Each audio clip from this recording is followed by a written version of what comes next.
Izin. Halo, selamat pagi good people. Apa kabarnya? Senang sekali karena berjumpa kembali dengan saya Winona dalam No Ken Show Channel. Dan pada kesempatan pagi hari ini saya sudah bersama dengan Sekretaris Dinas Kesehatan Kabupaten Merauke. Beliau juga merangkap sebagai PLT Kepala Dinas Kesehatan Kabupaten Merauke. Ya, selamat pagi Dr. Neville Muskita. Apa kabar? Senang sekali. Oh, sekarang kita begini ya. Oke, baik. Nah, good people, beberapa saat yang lalu pemerintah Kabupaten Merauke di bawah pimpinan Wakil Bupati Merauke Bapak Sularso langsung mengadakan rapat bersama segenap unsur SKPD baik vertikal maupun otonom dan juga melibatkan teman-teman dari pers yang dianggap bisa membantu memberikan informasi yang sangat jelas kepada masyarakat terkait bagaimana cara pencegahan penyebaran virus COVID-19 atau virus corona. Nah, untuk menjadi perhatian bagi good people di mana saja berada, saya sudah bersama dengan Dr. Neville Muskita dan ada hal penting sekali terkait dengan karantina mandiri yang akan disampaikan oleh beliau dan juga mungkin garis besar dari pencegahan penyebaran COVID-19 atau virus corona.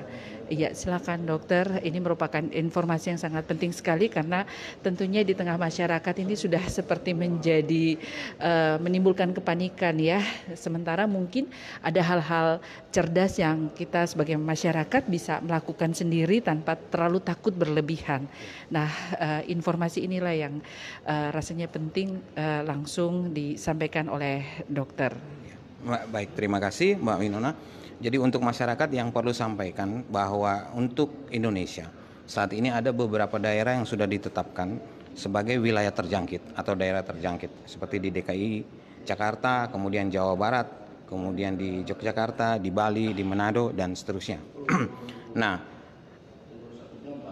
karena dia masuk di dalam wilayah terjangkit, maka orang-orang atau pendatang atau travelers yang datang ke Merauke misalnya dari daerah-daerah yang sudah ditetapkan tadi sebagai wilayah terjangkit, maka mereka kami tetapkan sebagai orang-orang dalam pemantauan. Nah, apa yang harus dilakukan oleh orang dalam pemantauan adalah mereka harus self isolation di rumah atau karantina mandiri. Ya, apa yang harus dilakukan dalam self isolation atau karantina mandiri sendiri itu di rumah, yaitu yang pertama harus kalau bisa tetap aja di rumah, nggak usah terlalu banyak berkeliaran, ya. Tetapi karena dia dalam pemantauan harus bisa dikontak sewaktu-waktu. Kemudian yang kedua, kalau bisa membatasi pengunjung di rumah, ya. Membatasi pengunjung di rumah, membatasi tamu, dan sebisa mungkin misalnya ada pengunjung atau tamu yang diterima, kalau bisa bikin daftar kunjungan, siapa aja yang mengunjungi yang bersangkutan. Kemudian yang ketiga adalah hindari pemakaian barang pribadi secara bersama. Jadi handuk, kemudian bahan-bahan makan, tempat makan dan sebagainya. Kemudian yang keempat, jika yang bersangkutan harus bepergian karena memang sesuatu yang urgent gitu, maka disarankan memakai masker dan hindari transportasi umum, ya, hindari transportasi umum dan kalau bisa hindari keramaian. Ya, hindari keramaian. Kemudian yang kelima itu ventilasi rumah harus baik, jendela-jendela dibuka kalau bisa sinar matahari masuk dan sebagainya. Kemudian yang keenam etika batuk dan bersin, ya. Jadi kalau batuk ditutup dengan tisu atau dengan lengan, ya. Kemudian jangan lupa cuci tangan, ya. Cuci tangan, pola bersih hidup sehat itu harus selalu diutamakan. Kemudian ruang terpisah atau kalau berinteraksi dengan orang di dalam rumah minimal jarak 1 meter. Ya. Jadi makanya tadi saya agak jauh sedikit dari Mbak Winona karena 1 meter misalnya. Apalagi kan Mbak Winona mungkin baru datang dari Jakarta kan, itu termasuk orang dalam pemantauan. Ya kira-kira begitu. Ya. Kemudian yang berikut adalah pembersihan dan desinfektan. Jadi barang-barang di area yang ada di rumah, di tempat isolasi, misalnya kursi, meja dan ini harus sering dibersihkan. Ya. Kemudian selalu menggunakan masker dan terakhir tisu, pakaian dan barang linen habis pakai kalau bisa dipisahkan dari anggota keluarga yang sehat. Ya, seperti itu yang bisa dilakukan oleh orang-orang yang dalam pemantauan dalam kaitannya dengan self isolation atau karantina mandiri tadi. Oke.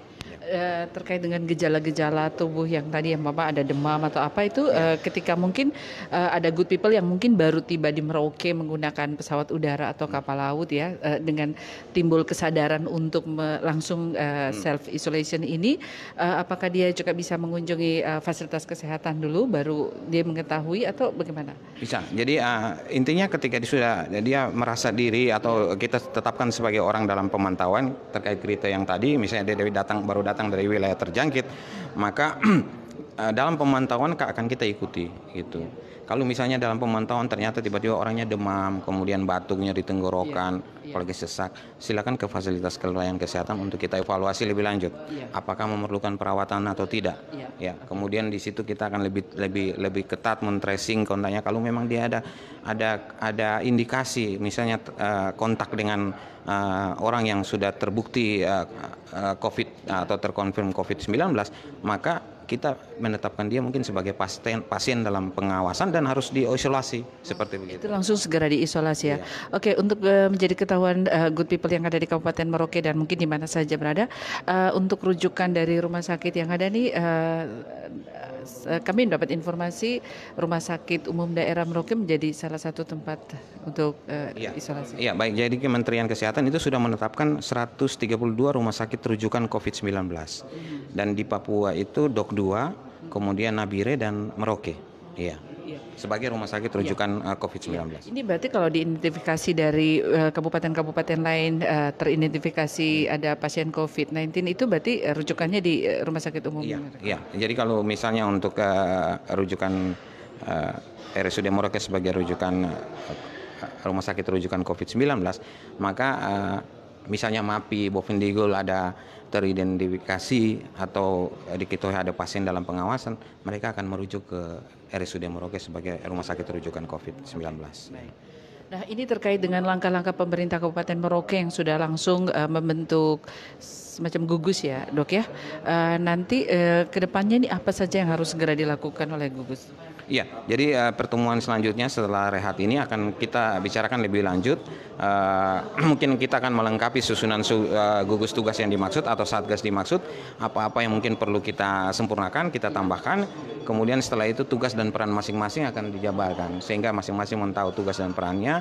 Sehingga ya setelah ini kita harapkan masing-masing instansi atau SKPD atau PD atau lembaga masyarakat atau apapun yang terkait dengan Satgas ini akan langsung melakukan tugas sesuai perannya. Oke. Ini terakhir nih Dok, mengantisipasi informasi yang tersebar lewat WhatsApp dan sebagainya ya, untuk pencegahan dengan menggunakan mungkin bahan-bahan herbal dan sebagainya, ini sejauh ini bagaimana secara ilmiah? Bisa saya pikir pada intinya adalah bagaimana imunitas atau daya tahan tubuh seseorang itu ditingkatkan dalam kaitan untuk melindungi diri terhadap penularan COVID-19. Ya, apapun itu saya pikir yang penting prinsipnya ada literatur resmi atau dasar yang kuat itu mengakui bahwa itu punya manfaat kan seperti itunya intinya seperti itu ya. Oke, baik. Terima kasih banyak Dr. Neville Muskita sudah berbagi informasi kepada good people yang ada di mana saja dan bisa menyaksikan siaran kita. Nah, good people, saatnya kita akan masih melanjutkan pertemuan dengan pemerintah Kabupaten Merauke dan terus saksikan di program No Can Show Channel informasi-informasi terkait perkembangan dan pencegahan virus dari COVID-19. Saya Winona undur diri bersama kru yang bertugas. Selalu di No Can Show Channel. Terima kasih, Dok.